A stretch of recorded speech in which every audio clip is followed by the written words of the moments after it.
देखिए हर खबर यहीं पर। सब्सक्राइब कीजिए TV9 भारतवर्ष।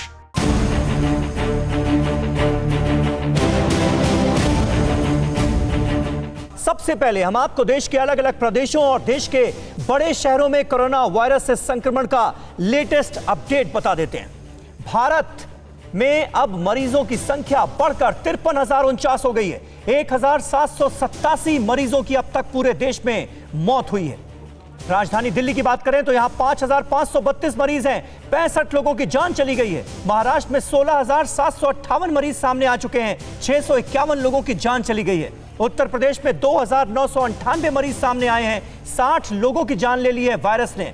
मध्य प्रदेश में 3,138 मरीज सामने आए हैं, 185 लोगों की जान चली गई है। राजस्थान में 3,355 मरीज सामने आए हैं, 95 लोगों की जान ले ली है इस वायरस ने। बिहार में 542 मरीज अब तक संक्रमण का शिकार हुए हैं, 4 लोगों की जान चली गई है। गुजरात में आंकड़ा बढ़ता जा रहा है, 6,625 मरीज अब तक सामने आए हैं, 396 लोगों की जान चली गई। तमिलनाडु में 4,829 मरीज सामने आए हैं, 35 लोगों की जान चली गई। अब आपको दिखाते हैं कि देश के कुछ और बड़े शहरों में कोरोना का अपडेट क्या है। मुंबई 10,714 मरीज मायानगरी में अब तक मिल चुके हैं, 412 लोगों की जान चली गई। पुणे में 2,087 मरीज सामने आए, 122 लोगों की जान चली गई। भोपाल में 605 मरीज सामने आए, 20 की मौत की खबर है।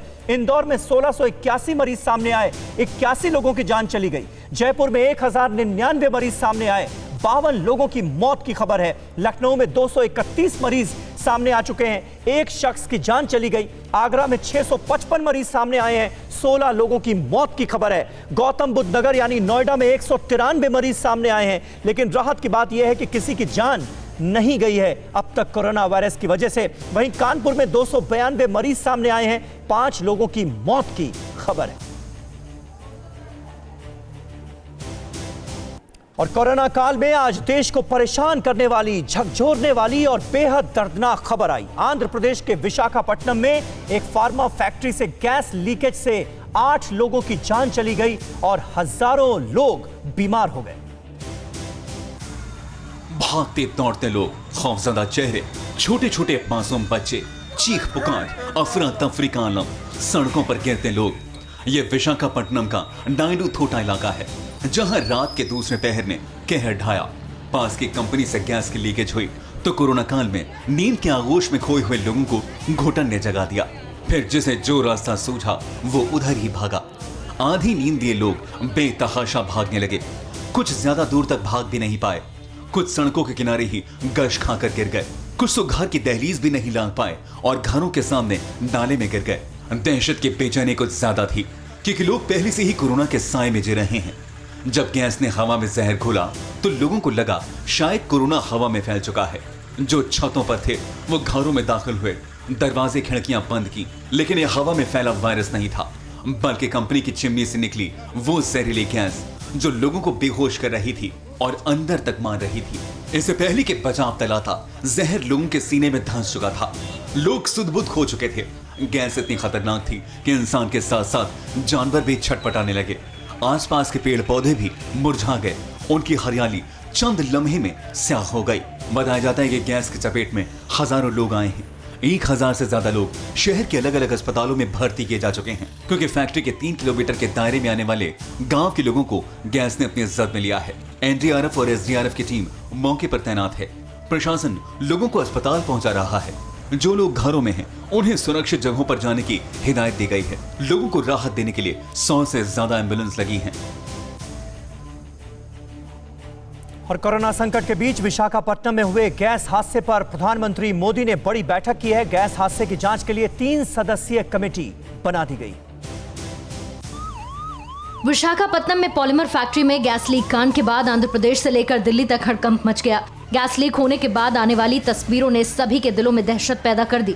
कोरोना काल के बीच आई इस दर्दनाक खबर से प्रधानमंत्री नरेंद्र मोदी भी बेचैन हो उठे और उन्होंने तुरंत राष्ट्रीय आपदा प्रबंधन विभाग के अफसरों के साथ बैठक बुला ली। इस बैठक में गृह मंत्री अमित शाह, रक्षा मंत्री राजनाथ सिंह, गृह राज्य मंत्री जी किशन रेड्डी के साथ साथ डिजास्टर मैनेजमेंट से जुड़े आला अफसर भी शामिल हुए।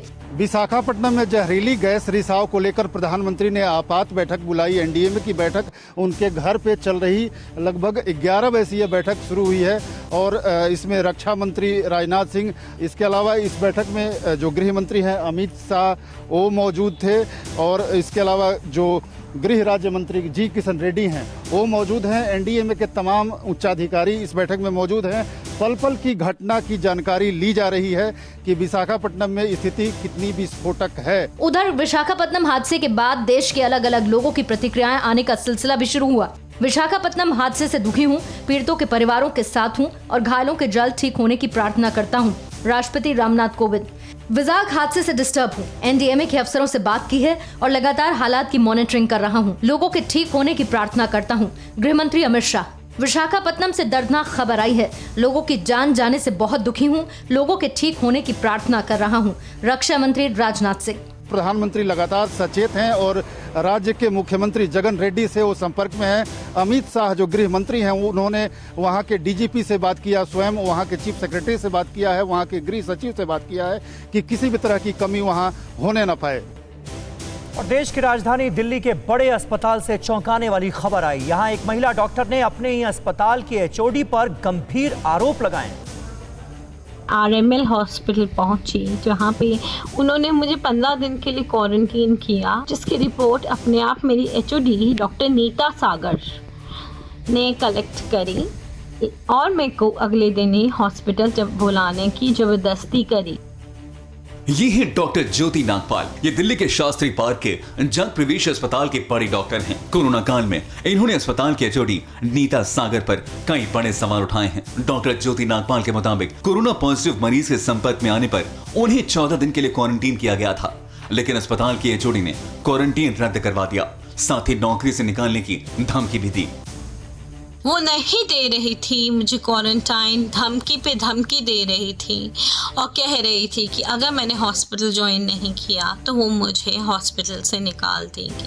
कि वो एक कोरोना पेशेंट, यानी कि इसी अस्पताल में एक नर्स काम करती थी जिनको कोरोना हो गया था, उनके संपर्क में आ गई थी, जिसके बाद उन्होंने कमेटी से जो अस्पताल की जो सीनियर ऑफिसर है अपने HOD से बात की और उनसे कहा कि मैं कोरोना पेशेंट के संपर्क में आ गई हूँ, कृपया मुझे 14 दिन के क्वारंटाइन में जाने की अनुमति दी जाए।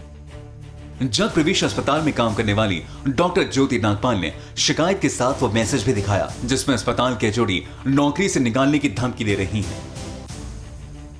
सब जानते हैं कोरोना काल में डॉक्टर्स दिन रात एक कर काम कर रहे हैं, मरीजों की सेवा कर रहे हैं, लेकिन अगर दिल्ली के बड़े अस्पताल में डॉक्टर्स को परेशान किया जा रहा है तो इसकी जांच होनी चाहिए, क्योंकि जब डॉक्टर्स ही मानसिक रूप से परेशान होंगे तो वो मरीजों का ध्यान कैसे रखेंगे। और हरियाणा को दिल्ली से जोड़ने वाले बदरपुर बॉर्डर पर आज पुलिस कितनी रही मुस्तैद। आज से बदरपुर दिल्ली बॉर्डर सील होने से आम लोगों की परेशानी बढ़ गई है। देखिए 100 सेकंड में ये ताजा रिपोर्ट।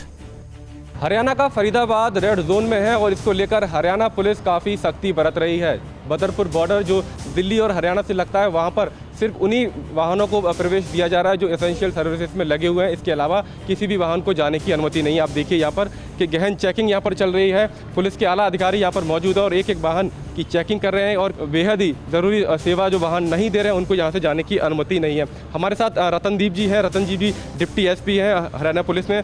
सर, किस किस को जाने की अनुमति है, किसको जाने की अनुमति नहीं है? एक तो जिनके पास इंटरस्टेट पास है उनको अलाउ है, किसी के पास PM ऑफिस से परमिशन है, MHA की परमिशन है, कोई फाइनेंस की परमिशन है, डिजास्टर मैनेजमेंट से परमिशन है, या एसेंशियल कमोडिटीज़ है, या जिसके पास इंटरस्टेट पास है, या कोई मेडिकल ग्राउंड है, किसी का डायलिसिस होता है, कोई कैंसर पीड़ित है, अचानक कोई ऐसी ट्रेजेडी होगी, कोई हार्ट पेन या कोई ऐसी मेडिकल प्रॉब्लम कोई भी, उन लोगों को आने जाने की परमिशन है।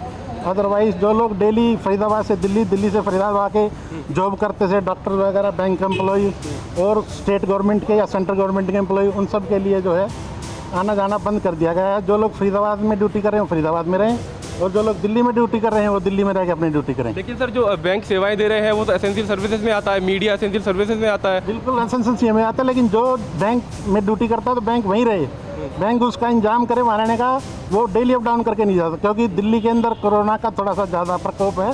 जो विशेष सेवाओं में लोग लगे हैं या जिनके मेडिकल कॉम्प्लिकेशंस हैं, सिर्फ उन्हीं लोगों को यहाँ से जाने दिया जा रहा है और इसके अलावा किसी को भी यहाँ से जाने की अनुमति नहीं है। इससे अंदाज़ा लगाइए कि हरियाणा पुलिस बॉर्डर पर कितनी सख्ती बरत रही है। कैमरा पर्सन अशोक के साथ मानव यादव, TV9 भारतवर्ष।